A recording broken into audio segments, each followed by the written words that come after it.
Battleyolk. Alpha test. Let's see how the game plays. Remember, your force selection is a little bit different in this game. Each force consists of a 3 meg omelet with a large, a medium, and a small meg. We're going to randomly select 1, 2, 3, 4, 5, 6. 1, 2, 3, 4, 5, 6. You can guess which color die is which. There's our 1, 2. There's our 5, 6. This is going to be Husky and Contractor. Oh, Husky's upside down. I probably should have done it consistently there. Oh well. Each force then selects a medium-sized meg. 1, 2, 3, 4, 5, 6. 1, 2, 3, 4, 5, 6. 1, 2, 3 means we've got Broom, and 4 means Troubadour. We'll put these two guys back, and we'll roll one last time. By now you know the drill. A 1 or a 2 means we are going to be pulling Devil. You guys have to go back in the carton. That's what they call a hanger for megs.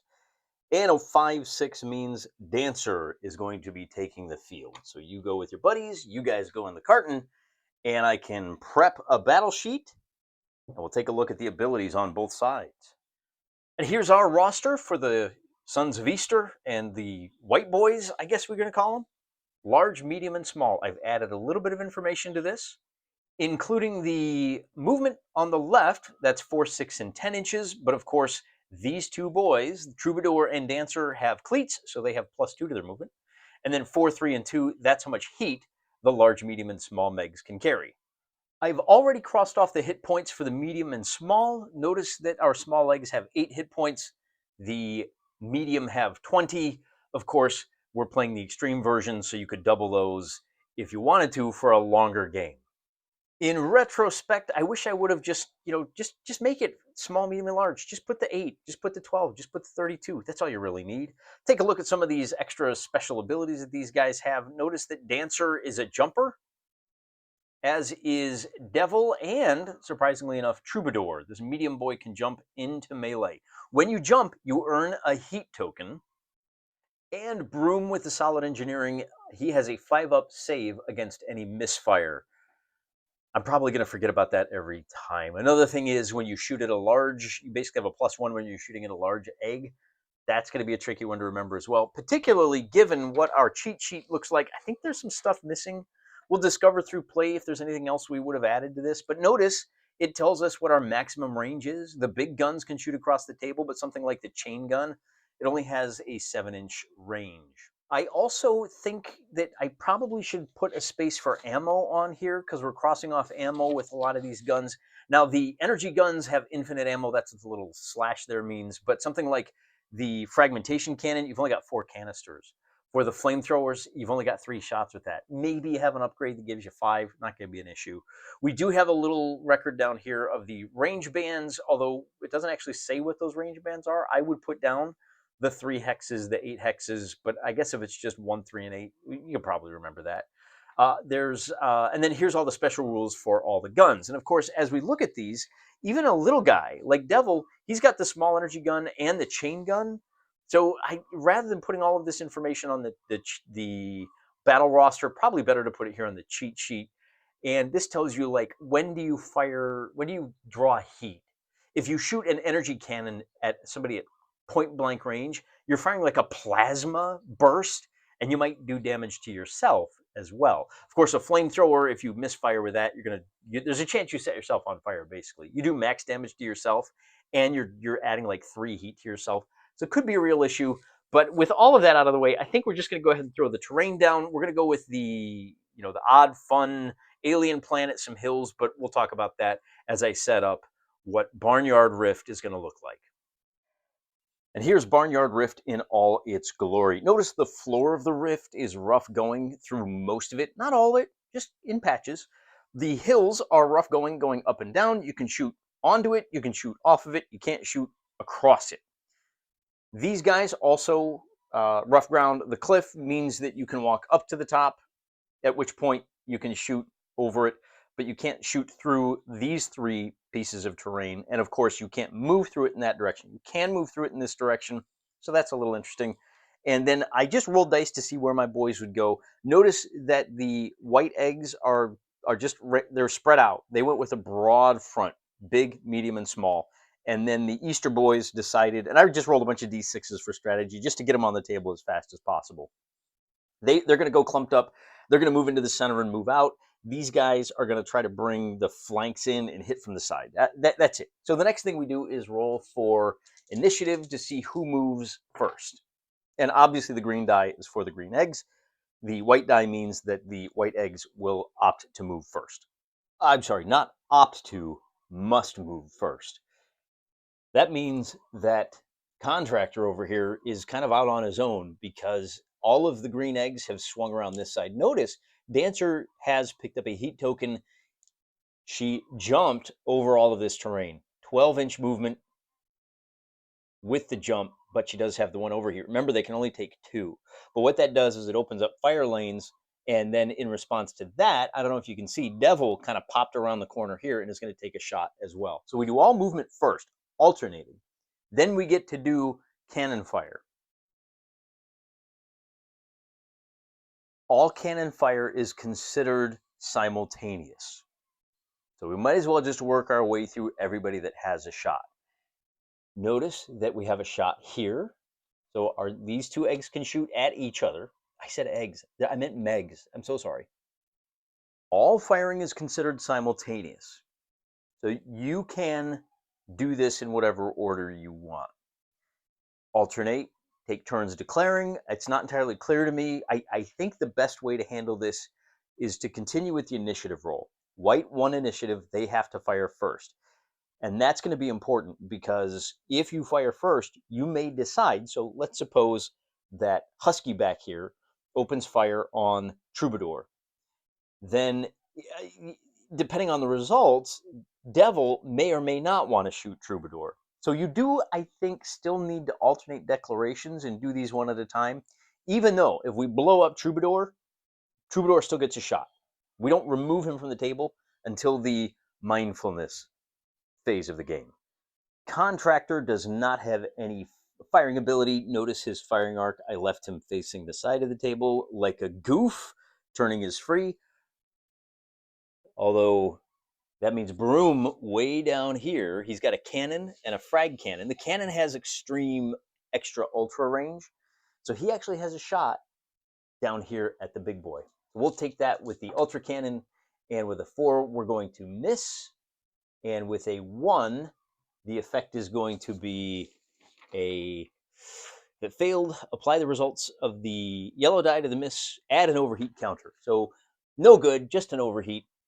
And that's the end of the first. No, it's not the end of the first turn. That's the end of the firing phase. We do not have any melee phase on melee combat on this first turn, but we do have a mindfulness phase. I'm going to, Klaus, would you please cue the sitar music as I pull those rules up and take a look. At the beginning of the phase, players alternate removing destroyed units. Note, we don't have any of those. If a unit is immobilized or its weapon systems are offline, which is the case here, declare repair phase. Dancer is going to shut down and try to fix his units. Unit may not move, shoot, or melee. Then the following turn, an immobilized unit regains half its movement points, and a unit with weapon system regains the use of one of its weapon systems. All units may remove 1 overheat counter. So we take this one off, we take this one off, and we take this one off. That saves Dancer's bacon. After removing 1 counter, if you have overheat counters above your threshold, roll on the system failure table, which we don't have to do. Now we really are done with turn 1. See how easy that was? So the next thing we do is roll for initiative. And we get a tie roll. Not on the start of the game. I'm a little impressed. White has to go first again. After movement, Husky keeps lumbering into position. Devil is just going to light up Dancer.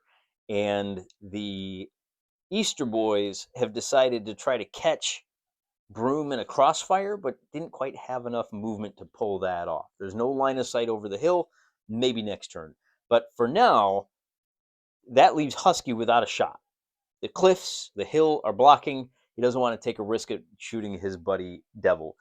White will go first. Let's find out what happens here. Devil is going to, he just needs to hit once we're going to hit, we don't want to use the energy cannon because we're way too close.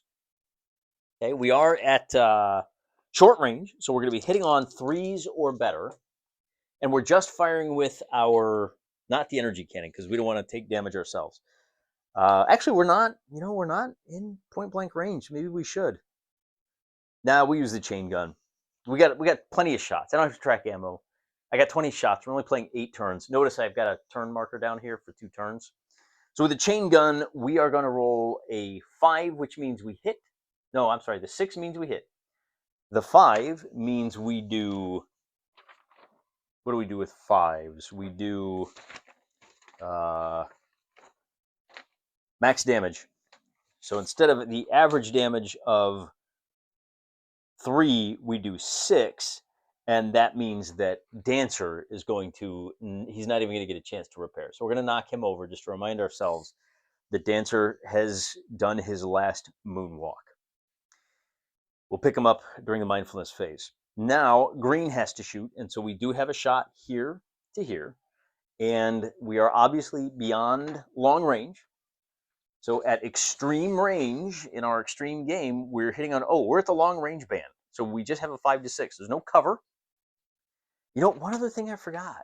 You have to shift bands when you're firing at small or large guys. Broom is medium, so we don't have to shift in this case. But we got to remember that. Do we hit him with everything? I think we need to even the odds up. But I think we do. I think we need him with everything we can. We have a cannon. We have a chain gun. Well, the chain gun won't do us any good, will it? Maximum range of 7. So we're just going to fire with the cannon is all we got in range. The 1 is going to be a miss. The 3 will be a... The effects of the miss are misfire. And that means that our cannon is jammed. Jam is cleared if the unit does not shoot during the next turn. So we can't shoot at all next turn. I probably need to come up with some tokens to mark this stuff down, because there's a lot more information to track in this game than I realized. I guess for now what I can do is I can put a little J down on the character sheet, if you will, the army roster, if you prefer. The cannon is now J jammed, and if we don't fire at all next turn, this becomes an interesting little chess match, doesn't it? Now, Broom can fire back, and Broom is going to do likewise. He's going to fire with his cannon. The frequency with which you suffer penalties for missing a shot suggests to me that you really do want to close to medium range. All of this long-range shooting I'm doing is probably a huge mistake. This is going to be a miss. This is going to be a misfire. The 3 and 4 on the misfire chart is terrible. So he's also going to be jammed up. That's Broom. His cannon is now jammed. Probably need to do a little bit more moving around. And I think that's going to be it for this turn. Everybody's fired at everybody that can. So we move on to the mindfulness phase. We'll pick up Dancer. Let me check the rules for one last thing. When a unit that is destroyed is assessed additional damage points or is hit with another attack. I'm not clear about what that means. Because I did more damage than it took to destroy, does that mean that this applies? Like, obviously, if we had another unit popping off, if both of these guys, so this unit's destroyed, right? Dancer's down. Lay down, Dancer. If another Meg shoots Dancer before the mindfulness phase, then clearly we trigger this rule. But what if he only had 1 hit point left and he took 7? Does that apply this rule as well? I'm not entirely sure. Be that as it may, let's assume it is. Roll another d6, apply the result to the critical hit table. So we're going to do that just to see what happens. We're going to call this that additional attack. And on a 5 on the critical hit table, I got to find which page, which rule that's on. It looks like I need to build my own QRS sheet here. Critical hit. Reactor explosion. Unit is destroyed. Roll d6. 1 to 4 contained. Otherwise, the unit may. So I got to roll, and it's contained. So it didn't go full meltdown. If it had gone full meltdown, if it blows up, then there's a very good chance that it would actually do additional damage to Devil. You don't want to get too close in this game. We alternate dealing with, and I would say alternate doing mindfulness on each of your figures. So if we had any other heat tokens on, I could take one off here. I could pull that guy off. I don't know that it makes a big difference, but that might be the way to go. So that's the end of turn number 2. We advance the counter to turn number 3. We throw a couple of blue markers down to represent jammed. So these two Megs cannot fire if they want to be able to use those cannons. Once again, white has to go first. And in this case, I think we're going to go ahead and move. Now you can move. He can only move 3 inches. The rough ground slows him down. So we'll get into a little better position. Get ourselves in position so when this guy runs around the corner to open fire, at least next turn we'll be ready for it. And now old Devil is going to jump over to here, and he's going to land facing this way because he knows he doesn't have to worry about this guy firing at him. We can combine arms, combine fire on Troubadour down here. And then the last Meg that needs to move is Husky, who is going to slide over to here. And we are going to have 3 shots just completely lighting up Troubadour over here on the left flank for the green bodies. Let's bring him up. We need to move. We only get to move 2 inches because we're in the rough ground. So we'll bring him up to there, and he is at least facing in the right direction. Next turn, we're going to be ready to go. Devil is going to leap up on top of the hill. He's going to unload with his small energy cannon. Because he is at less than 3 inches, he's going to be hitting on a 3 or better. The 5 means he hits. The 3 on the damage die means average damage. And with the small energy cannon, average damage is going to do 4 points of damage to Troubadour. 1, 2, 3, 4, leaving him with just 11 hit points left. Troubadour now has an opportunity to fire at Broom, and Troubadour is within, so there's 4 inches apart. Normally hitting on 4 up, but we're firing everything we've got.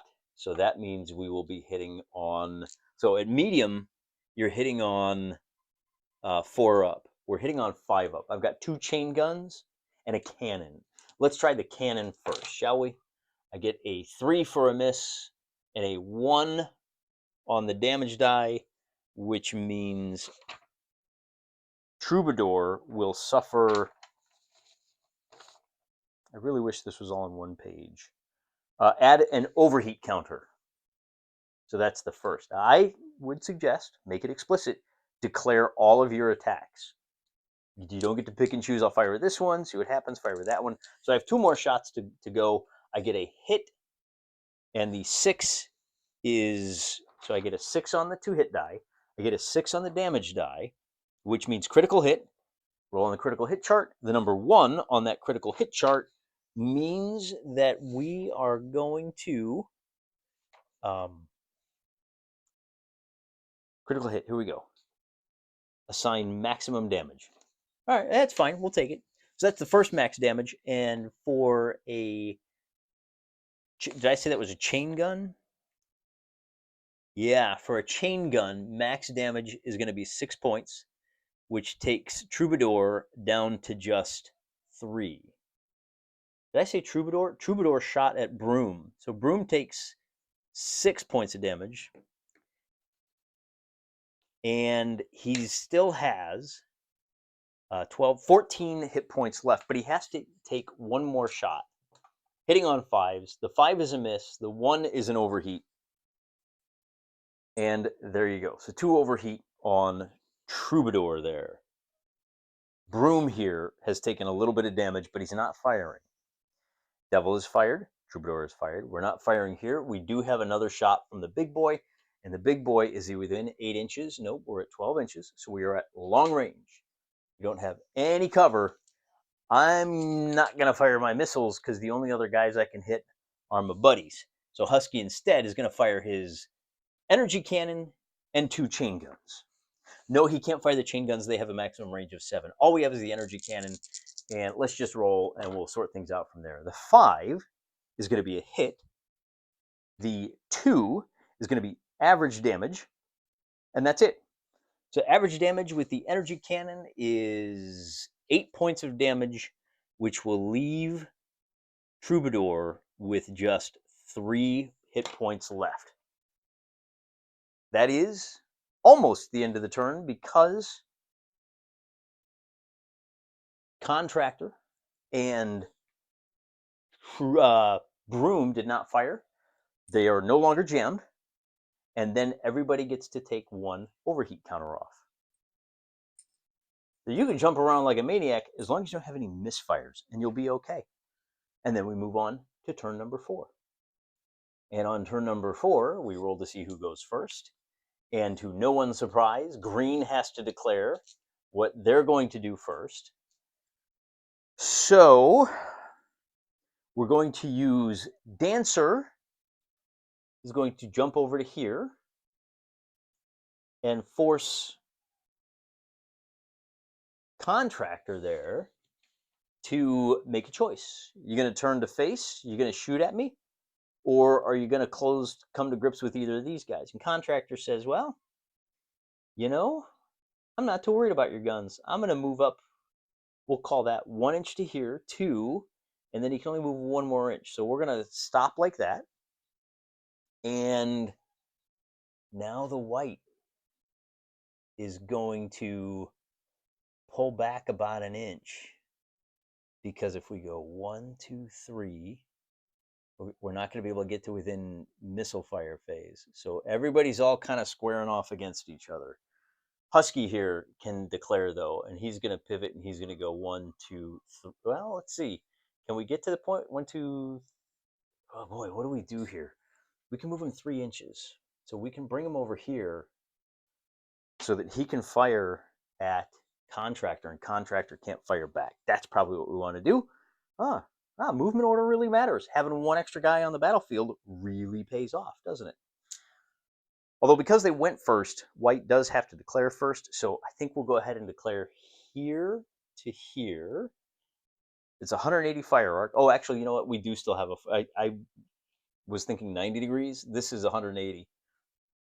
So Husky probably should have just said, you know what, I'm just gonna close to you. We're gonna get to it as close as we can. I think we're still beyond 3 inches. Yeah, so we're still gonna be at long range, still hitting on 4 or better there. But like I said, white has to declare first. So white is actually going to go ahead and fire here. And we need to declare. So old Broom is going to try to knock out Troubadour. Going to hit him with a cannon, no longer jammed. And the frag cannon. Oh, you know, maybe that would have been the smart play. That frag cannon has a maximum range of just 3 inches. If we had stayed where we were, we're beyond 3 inches, though. So we're just going to hit him with a cannon. Just the one shot. We get a 4 on the 2 hit, which will be enough to hit. And then a 5 on the hit results means max damage. If you're shooting at point blank range, it's a critical hit. We're not at point blank range. It's just going to be a regular hit. But max damage with that cannon is going to do 7 points of damage, and that is going to destroy him. But Troubadour also has a frag cannon, is at the same range, and already knows he's dying. He's got no reason not to just unload with everything. The 6 would be a hit. The 3 will be an average damage. We're not at point blank range, so that if does not apply. But the average damage for the, the cannon would be 5 points of damage to Broom, which leaves him with just 9 points left. The second shot is going to be a miss, and with a 2, that means we had an overheat, but, I mean, what's the point? So our dead guy overheated by 1. Contractor is going to fire with his cannon and his chain gun. He's hitting on 4s because he's right at 8 inches. The 4 is going to be a hit. The 2 on the effects die will be average damage. The chain gun does 3 points of damage, leaving Broom with just 6 points left. And then that last shot is going to land with a 2, 2, and a 3. That's going to be a miss. Unless he's shooting with a chain gun, in which case he's out of range. Now, Husky is going to blast away with his energy cannon. Is he within 3 inches? I think he's 3.5. just a bit outside. Energy cannon first, then the 2 chain guns. He's firing at a large target. I finally remembered that. Normally hitting on 4s, but because of the large target, we're hitting on 3s. Looking for 3s on the green die. The 366 is probably going to be a real problem. Critical hit. Roll on the critical hit chart. Catastrophic. Unit and pilot are destroyed. All units within 3 inches take 10 damage. I said we were at 4. Nobody takes 10 damage. All units between 4 and 9 inches take 6 damage. Whoa. Okay, so he goes kablooey. He takes 6 damage. He takes 6 damage. He, at 10 to 12 inches, how far away is he? He's 9 inches away. So 6 damage for poor old Broom over there. He only had 6 left. So Broom is going to be eliminated from the fight too. But that's okay, because after just 4 turns, the battlefield is left entirely in the hands of Team White. You got to hand it to the white guys. The white Megs have dominated this battle. They kept their forces together. Wait, they actually came in from the flanks, didn't they? They were able to stop a little bit. They rolled better. Ultimately, that's what it comes down to. So there you have it. There's Battleyolk, a giant stompy robot game for guys that don't like giant stompy robots. Played at the extreme mode. You can see we got this done, record time. If you wanted to go with a little bit more positioning, a little more, hey, I better run away and hide behind these woods while I get my guns together, while I de-jam, while I sort my life out, question my decisions, maybe do things a little bit different this time, you can find a little quiet corner of the battlefield. But maybe that's where these guys come into play. I would really like to be able to hide behind these woods, but with just one heat, this old boy is going to jump in my face and make it hard for me to decide whether to sit and fix or whether to just blast him out of the water. Is it worth risking one of your large Megs to take out one of these little guys? Maybe, depending on the scenario. Hard to say, unless you play more games, which we will absolutely be doing, because this was kind of delightful. Couple of things, just kind of clean up. If I were making a quick reference sheet, I would put the charts that I use most on here. The hit effects, the critical effects. That's those right here. You got plenty of room for those. I would also put down spaces for ammo here. I know it might make it a little busier, but you need that on these charts. Don't worry so much about heat, because there's not a lot of heat counters on the board. I think you can get away with a little bit of table clutter. This is really more of a reminder, hey, something's jammed. And then, like I said, where I usually use my red gem of shame for, hey, this unit needs to rally, that's effectively what a repair phase is. Time out, guys. I'm just going to sit here and just, turn my wrenches. That's your rally. That says, hey, I'm not doing anything this turn. And it's a reminder that when we get to the mindfulness phase, this guy didn't do nothing. And so now we can do some proper, mechanical stuff. Some healing, if you will. Interesting game. Look for it on a table near you. Look for it in a YouTube channel right here. I don't know, maybe next week. Till then, I'm praying for you.